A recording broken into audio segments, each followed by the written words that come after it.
señora directora general de Hort Uruguay, señores decanos, miembros del cuerpo académico de nuestra universidad, señores amigos de Hort y especialmente queridas graduadas y graduados y sus familias. Hoy los recibo con dos sentimientos desbordantes, contradictorios. Una gran satisfacción por compartir con ustedes esta celebración, que además hoy es muy personal. Pero a la vez, muchos miembros de nuestra comunidad académica estamos conmocionados por el ataque de Hamás al Estado de Israel y la subsecuente guerra que parece estar comenzando como consecuencia. Pero lo bueno primero. Este es un gran día para todos, en especial para ustedes graduados y sus familias. Y esta ceremonia es muy especial para mí.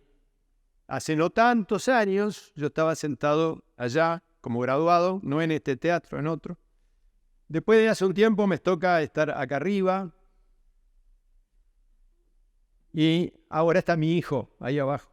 Así que hoy estoy acá arriba y al mismo tiempo como otro de los orgullosos padres. Hoy es un buen día para festejar y sentirse orgulloso. También es un buen día para agradecer, queridos graduados, porque como todo lo importante en la vida, la graduación es un trabajo de equipo. Su familia seguramente fue un gran apoyo a lo largo de estos años. Aprovechen este día para agradecerles. Algunos de ustedes deben estar pensando en sus próximos pasos. Buscar la estabilidad de un empleo o la aventura de un emprendimiento. Profundizar la formación con un posgrado o ingresar al mercado laboral. Dedicarnos al servicio público o a nuestro desarrollo personal. No existen respuestas correctas a estas preguntas. Cada persona, cada uno de ustedes va a tener que encontrar su camino y su respuesta. Cada elección implica riesgos y siempre habrá caminos que dejaremos de recorrer. No esperen su turno para hacer lo que crean importante para ustedes. No esperen el momento perfecto y las circunstancias ideales porque nunca llegan. Como decía un profesor mío hace muchos años, si no estás en la mesa, estás en el menú. Queridos graduados, les toca graduarse en un momento tumultuoso y contradictorio. Parece que vivimos en un continuo avance tecnológico, pero en un retroceso moral. La guerra aparece nuevamente como una extensión aceptada de la política. La distorsión y la mentira se están volviendo la forma más común de la información pública. Lo que parecía hace unos años el fin de la historia se transformó en el comienzo de una pesadilla. A su generación le toca armonizar nuestra capacidad tecnológica con nuestro compás moral. Como les decía, este por supuesto es un día de celebración para todos. Pero para muchos, incluyéndome, es un momento de ansiedad ante la guerra entre Israel y Hamás. Muchos tenemos amigos y parientes en ese país amigo y seguimos día a día su situación. Si viven en el sur, existe una gran posibilidad de que hayan sido asesinados, heridos, violadas o secuestrados. Hamás asesinó en un solo día a más de 1.500 personas. Hombres, mujeres, niños, ancianos, sanos, enfermos, en silla de ruedas, autistas, embarazados, israelíes y de otras 23 nacionalidades, incluyendo argentinos, brasileros y hoy nos enteramos por el diario muy probablemente un uruguayo. El ataque de Hamás fue más que un atentado terrorista. Fue más que un acto de guerra. Fue un acto masivo de violencia contra personas indefensas, sin objetivo militar comprensible. Los atacantes filmaron ellos mismos lo que hacían y lo transmitieron en vivo para que las familias vieran en tiempo real cómo mataban a sus hijos o hermanos, de paso creando ellos mismos la evidencia de crímenes de guerra. Hay un objetivo de propaganda, por supuesto, pero esto es más. Es la glorificación de la violencia, la supremacía de hombres armados frente a mujeres y niños indefensos, el derecho al abuso sexual indiscriminado. Es muy difícil de entender. La única forma de comprenderlo, para mí, es como una forma moderna de sacrificio humano. Parece que estamos volviendo a la antigüedad. ¿Qué viene después? ¿El retorno a la esclavitud? Todos los que creemos en el progreso moral y los derechos humanos deberíamos estar unidos en rechazar este barbarismo. Día a día seguimos los funerales y escuchamos a la familia de los secuestrados. Todos esperamos que la guerra no se expanda, que no haya más víctimas inocentes. Esperamos que los criminales sean derrotados y que ambas poblaciones puedan vivir como todos queremos, con tranquilidad, con esperanza en el futuro y con vecinos que no estén obsesionados con matarnos. Hoy parece difícil, pero como dice el Talmud, no estamos obligados a lograr reparar el mundo, pero sí estamos obligados a intentarlo. Este ataque de Hamás no es solamente un gran crimen, es una prueba. Para los perpetradores fue una prueba de su disposición a ejercer la violencia. Para Israel es una prueba de resiliencia. Pero la prueba más importante es para los que estamos lejos. ¿Somos capaces de condenar sin ambigüedades cientos de homicidios de civiles desarmados? No debería ser una prueba difícil. ¿Podemos condenar sin atenuantes violaciones grupales? ¿Podemos declarar que el secuestro de niños es inaceptable? Y si no podemos, ¿qué dice eso de nosotros? Mañana podremos condenar otras acciones, si violentan nuestra conciencia. Podremos apoyar a otras víctimas. Podremos profundizar en la historia del conflicto. Podemos proponer soluciones a distancia. Pero hoy deberíamos todos reaccionar apoyando a un país herido, a las familias de tantas víctimas inocentes y a los cientos de secuestrados. Lamentablemente, muchos no pudieron reunir el mínimo de decencia moral y honestidad intelectual para pasar esta prueba de humanidad.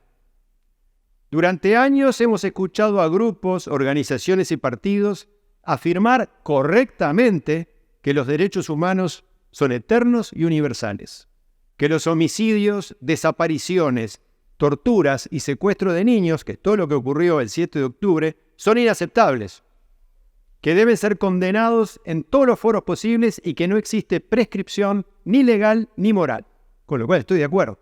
Y sin embargo ahora, frente a la peor matanza de judíos desde el Holocausto, algunas de estas organizaciones y partidos se callaron. Es una falsa ética igual que son las falsas noticias. Si los delitos los cometieron Videla o Pinochet, son crímenes contra la humanidad. Pero si los comete Hamás, primero hay que comprenderlo como parte de un proceso histórico y posiblemente las víctimas se lo buscaron, como decían en Argentina. Algo habrán hecho. Estoy seguro que la mayoría de los miembros de esos partidos o organizaciones que disculpan el terrorismo se estremecen cuando ven los videos y tiemblan de pensar que les puede pasar a sus familiares. Y sin embargo, igual se adhieren a la disculpa porque para ellos la ideología está por encima de la moral. La anteposición de la ideología a la moral es un riesgo para la democracia. La supremacía de la ideología anula el espíritu crítico de los individuos. Ya no hay más ciudadanos, solo creyentes y herejes. En la democracia no existen ideas únicas. Las opiniones cambian como resultado del diálogo. Por eso en las universidades tenemos que formar personas siempre capaces de persuadir y de ser persuadidos. Ciudadanos susceptibles de apreciar la fuerza de las razones, no las razones de la fuerza. Fortalecer nuestra moralidad requiere rechazar la gran perversión de que cualquier fin justifica cualquier medio. Albert Camus, uno de los grandes pensadores del siglo XX, nos advirtió hace más de 50 años que son los medios que justifican el fin, no el fin que justifica los medios. No se puede defender causas justas por medios injustos. Queridos graduados, el desafío de su generación son las nuevas formas de inteligencia. hasta ahora un monopolio de los humanos. La inteligencia artificial no será un cambio tecnológico más. Impactará de manera difícil de prever las actividades humanas. Las universidades tuvimos que tomar posición rápidamente frente a las nuevas inteligencias artificiales generativas de los últimos meses, que tienen el potencial de alterar cómo se aprende, cómo se enseña y cómo se evalúa. Nuestra posición desde el principio, que no es unánime en todas las universidades, fue de no prohibir el uso de estas inteligencias artificiales. Por el contrario, nos proponemos fomentar su uso por alumnos y docentes, ya que los graduados las van a necesitar. Ustedes las van a necesitar. Recuerden que no van a competir con máquinas, van a competir con otras personas que usen mejor la tecnología. Solo conociendo la tecnología podrán contribuir a que se minimicen sus riesgos y se maximicen sus beneficios, tanto económicos como sociales. Vamos a una etapa en la cual el costo marginal de agregar inteligencia a los sistemas se irá reduciendo hacia cero. Es decir, que será cada vez más barato sustituir tareas humanas por tareas automatizadas. Los humanos tendremos que reentrenarnos y adaptarnos. Tendremos que redefinir nuestras ventajas comparativas frente a las máquinas. El gran desafío será gestionar el ratio de obsolescencia del conocimiento versus adquisición de nuevo conocimiento. Cuanto mayor sea ese ratio, menor es nuestra posibilidad de desarrollo, como personas y como países. La capacidad para aprender se transformará en una de las destrezas claves para el desarrollo personal. Y justamente el desafío para nuestro país es crear un sistema que permita que más personas se puedan reentrenar regularmente en plazos más cortos. Es decir, evitar la creación de una grieta entre personas educables y los demás. Queridos graduados, tenemos mucho por lo que estar orgullosos de nuestro país, que crece en libertad mientras la democracia retrocede en el mundo. Sobrevivimos a la pandemia más unidos que otros países, más racionales que otros, más enteros que otros países mucho más grandes y más ricos. Por supuesto, hay mucho para hacer. Muchos uruguayos no encuentran cómo progresar, la educación se tiene que modernizar, no logramos ponernos de acuerdo en cómo asegurar las jubilaciones sostenibles para nuestros jóvenes, pero todo es solucionable. Esa es su misión, llevar a nuestra sociedad al próximo escalón en nuestro camino al desarrollo.